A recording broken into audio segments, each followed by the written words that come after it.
കേരളത്തിലെ നിയമസഭാ തെരഞ്ഞെടുപ്പ് ഫലത്തെക്കുറിച്ചുള്ള രാഷ്ട്രീയ ചർച്ചകൾ ചൂടുപിടിക്കുന്ന സാഹചര്യത്തിലാണ് യു.ഡി.എഫ് ക്യാമ്പിൽ നിന്നും ശക്തമായ വിജയപ്രതീക്ഷകൾ പുറത്തുവരുന്നത്. യു.ഡി.എഫ് ജില്ലാ കമ്മിറ്റികളിൽ നിന്നുള്ള പ്രാഥമിക വിലയിരുത്തലുകൾ പ്രകാരം നിലവിലെ മന്ത്രിസഭയിലെ 4 മന്ത്രിമാർക്ക് വിജയിച്ചു വരിക എന്നത് അത്ര എളുപ്പമല്ല. ഭരണ തുടർച്ച എന്ന എൽ.ഡി.എഫിന്റെ ആത്മവിശ്വാസത്തിന് മങ്ങലേൽപ്പിക്കുന്ന വിലയിരുത്തലുകളാണ് പുറത്തുവരുന്നത്. ഭരണ തുടർച്ച നേടാം എന്ന എൽ.ഡി.എഫിന്റെ ആത്മവിശ്വാസത്തിന് തിരിച്ചടിയാകുന്ന രീതിയിൽ സംസ്ഥാനത്ത് യു.ഡി.എഫ് തരംഗം പ്രകടമാണെന്ന് ജില്ലാതല റിപ്പോർട്ടുകളുടെ സംഗ്രഹം. ഏകദേശം 80 സീറ്റുകൾ ഉറപ്പിച്ചു എന്നതാണ് യു.ഡി.എഫ് നേതൃത്വം കണക്കാക്കുന്നത്. തെക്കൻ കേരളം മുതൽ മലബാർ വരെ വ്യാപിച്ചിരിക്കുന്ന ഈ അനുകൂല തരംഗം വോട്ടർമാരിൽ ഭരണവിരുദ്ധ വികാരം ശക്തമാണെന്ന സൂചന നൽകുന്നതായും വിലയിരുത്തപ്പെടുന്നു. തിരുവനന്തപുരം ഉൾപ്പെടുന്ന തലസ്ഥാന മേഖലയിൽ യു.ഡി.എഫ് മികച്ച പ്രകടനം കാഴ്ചവെക്കുമെന്നതാണ് പ്രധാന വിലയിരുത്തൽ. കോവളം മണ്ഡലം നിലനിർത്തുന്നതിനൊപ്പം വട്ടിയൂർക്കാവ്, തിരുവനന്തപുരം, നെയ്യാറ്റിൻകര, അരുവിക്കര എന്നീ മണ്ഡലങ്ങളിലും വ്യക്തമായ മുന്നേറ്റമുണ്ടാകുമെന്നാണ് റിപ്പോർട്ടുകൾ. കാട്ടാക്കടയിൽ മത്സരം കടുത്തതായിരിക്കുമെന്നും വളരെ ചെറിയ ഭൂരിപക്ഷത്തിലായിരിക്കും വിജയം തീരുമാനിക്കപ്പെടുക എന്നും വിലയിരുത്തപ്പെടുന്നു. ബി.ജെ.പി സ്വാധീനമുള്ള നേമത്തും കഴക്കൂട്ടത്തും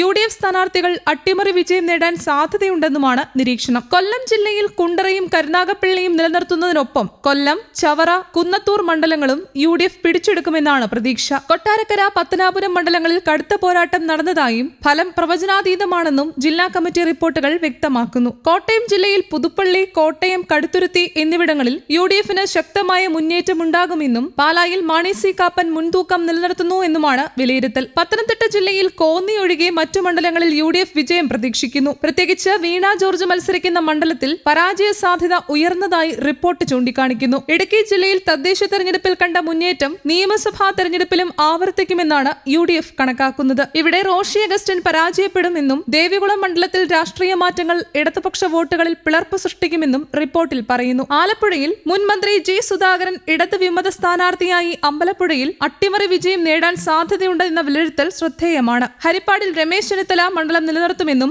അരൂർ, കുട്ടനാട് എന്നിവിടങ്ങളിലും യു.ഡി.എഫ് ശക്തമായ മുന്നേറ്റം കൈവരിക്കുമെന്നുമാണ് കണക്കുകൂട്ടൽ. എറണാകുളം ജില്ലയിൽ കളമശ്ശേരി ഒഴികെയുള്ള ഭൂരിഭാഗം മണ്ഡലങ്ങളിലും യു.ഡി.എഫ് വിജയപ്രതീക്ഷയിലാണ്. തൃപ്പൂണിത്തുറ, വൈപ്പിൻ, കൊച്ചി, കോതമംഗലം തുടങ്ങിയ കടുത്ത മത്സരം നടന്ന മണ്ഡലങ്ങളിലും യു.ഡി.എഫ് മുന്നേറ്റമുണ്ടാകും എന്നാണ് വിലയിരുത്തൽ. പാലക്കാട് ജില്ലയിൽ തൃത്താലയിൽ എം.പി. രാജേഷ് പരാജയപ്പെടുമെന്നും പാലക്കാട് മണ്ഡലത്തിൽ യു.ഡി.എഫ് സ്ഥാനാർത്ഥിക്ക് വൻ ഭൂരിപക്ഷം ലഭിക്കുമെന്നും റിപ്പോർട്ടുകൾ പറയുന്നു. വയനാട്ടിൽ ഒ.ആർ. കേളു മത്സരിക്കുന്ന മാനന്തവാടി മണ്ഡലത്തിൽ യു.ഡി.എഫ് വിജയം നേടുമെന്നും ജില്ലയിലെ 3 സീറ്റുകളും യു.ഡി.എഫ് സ്വന്തമാക്കുമെന്നുമാണ് വിലയിരുത്തൽ. മലപ്പുറം ജില്ലയിൽ യു.ഡി.എഫ് സമ്പൂർണ്ണ വിജയം നേടുമെന്ന ആത്മവിശ്വാസത്തിലാണ്. പൊന്നാനി, തവനൂർ മണ്ഡലങ്ങളിൽ മാത്രം ശക്തമായ മത്സരം പ്രതീക്ഷിക്കപ്പെടുന്നു. കോഴിക്കോട് ജില്ലയിൽ കുറ്റ്യാടി, വടകര, കൊയിലാണ്ടി, നാദാപുരം, കൊടുവള്ളി, കോഴിക്കോട് സൗത്ത് എന്നിവിടങ്ങളിൽ യു.ഡി.എഫ് വിജയപ്രതീക്ഷയിലാണ്. തിരുവമ്പാടി, പേരാമ്പ്ര, കുന്നമംഗലം, കോഴിക്കോട് നോർത്ത്, ബേപ്പൂർ എന്നിവിടങ്ങളിലും തരംഗമുണ്ടായാൽ വിജയം നേടാം എന്നുമാണ് വിലയിരുത്തൽ. കണ്ണൂർ ജില്ലയിൽ പേരാവൂർ, ഇരിക്കൂർ എന്നിവ നിലനിർത്തുന്നതിനൊപ്പം കണ്ണൂർ മണ്ഡലം പിടിച്ചെടുക്കുമെന്നും